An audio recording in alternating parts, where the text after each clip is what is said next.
The hypocrisy of modern family equality, a critique of selective inclusion. In the modern debate over family structure, particularly surrounding the legitimacy of same sex parenting and marriage, the dominant narrative is one of equality. Advocates argue that legal institutions must reflect a commitment to treating all individuals equally, regardless of their gender, sexual orientation, or reproductive capacity. Yet beneath this rhetoric lies a deep and telling contradiction. While the traditional definition of family is being dismantled to accommodate same sex couples, other non traditional forms of family, most notably single parent or plural parent households, are still treated as inferior, unstable, or morally questionable. This contradiction exposes a fundamental hypocrisy. The appeal to equality is not being applied universally. Instead, it is deployed selectively, weaponized for the benefit of a specific group, namely same sex couples, while excluding others based on the very same logic that was used to challenge the old norms. What presents itself as a fight for justice is often a disguised pursuit of self interest, reinforcing a new orthodoxy under the language of liberation. Equality for me, but not for thee. If the legal foundation for same sex marriage and parenting is the idea that everyone should have the right to form a family, regardless of biological constraints, then it logically follows that a single individual should also have that right. Yet in many jurisdictions, single people face significant legal and institutional barriers to adoption and parenthood.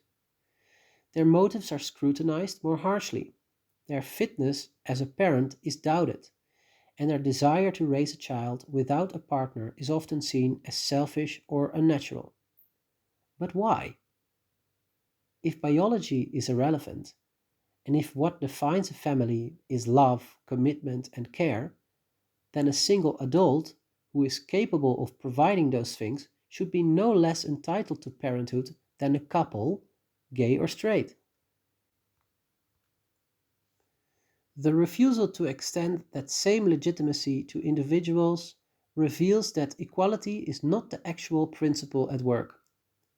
What is really happening is the selective redistribution of privilege, from traditional heterosexual couples to same sex couples, while leaving others, such as individuals or plural families, outside the moral and legal circle.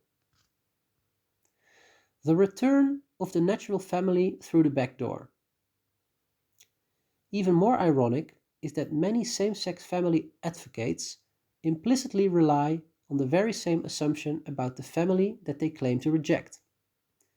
When they argue that two loving parents are necessary for a stable household, they are defending a traditional norm, the two-person parental model, even if the sexes of the parents are different. In doing so, they admit, perhaps unknowingly, that a family is not just a collection of rights, but a structure with inherent standards, roles, and requirements. This defense of the two-parent structure becomes even more telling when advocates reject one-person parenthood or call it inferior. If two people are better than one, then the argument is no longer about equality, but about what is functionally best for children.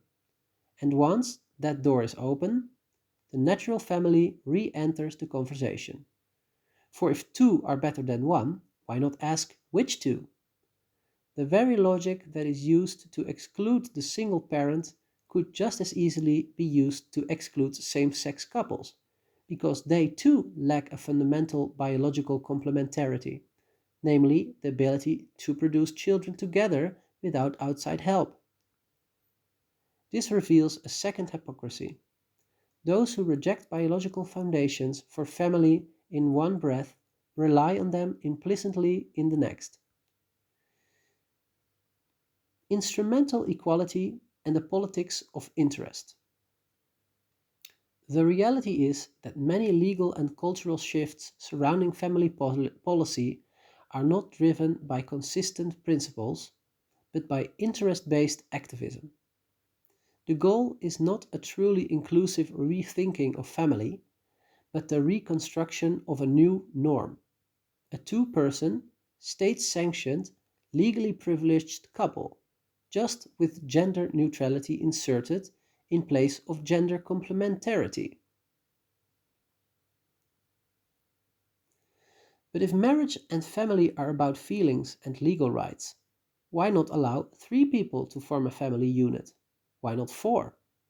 Why not let a committed single person adopt if they meet every criterion of parental fitness? Why draw the line at two? If we've already erased the line of sex.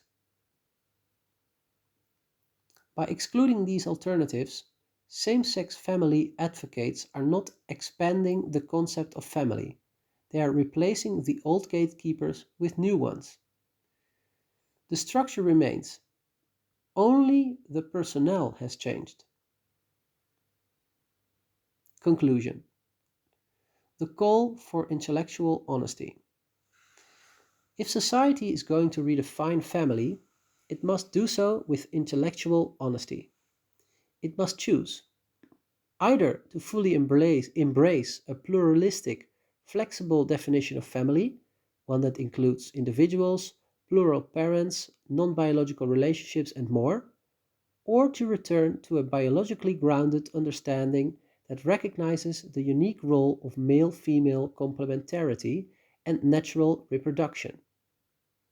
What it cannot do, at least not without hypocrisy, is pretend to fight for equality while defending an arbitrary two-person model and excluding others using the very logic once used against them. Equality, if it is to mean anything, must be consistent, otherwise it is not equality at all, but a tool of power wielded by one group to achieve its own ends under the mask of justice.